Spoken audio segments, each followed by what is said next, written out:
Seja bem-vindo à resolução da questão 79 do nosso curso sobre raciocínio lógico da Banca Fundatec. Eu sou o professor Tiago, sou especialista em matemática e raciocínio lógico para concursos. Vou te mostrar como resolver a questão. Questão 79. Sabendo que é verdade que todo professor de lógica é professor de matemática e todo professor de matemática é professor de estatística, podemos afirmar que: letra A, existe professor de lógica que não é professor de estatística. Letra B, todo professor de estatística é professor de matemática. Letra C, existe professor de matemática que não é professor de estatística. Letra D, todo professor de estatística é professor de lógica. Ou letra E, todo professor de lógica é professor de estatística. Bom, como é que eu resolvo a questão?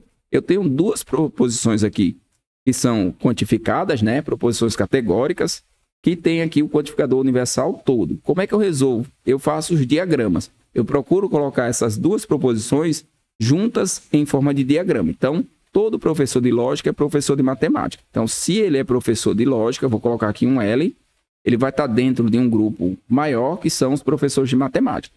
Todo professor de lógica é professor de matemática.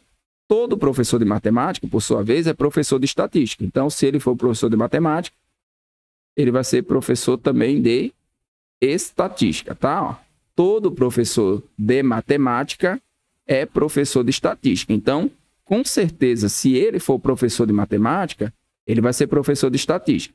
E agora a gente faz a análise.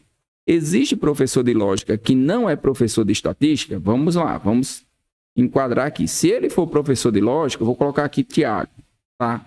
Tiago.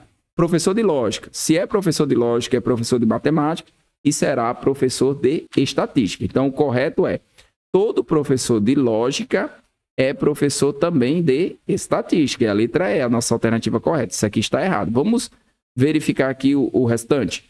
Todo professor de estatística é professor de matemática? Eu posso ter aqui, ó, professor de estatística que não está dentro da matemática.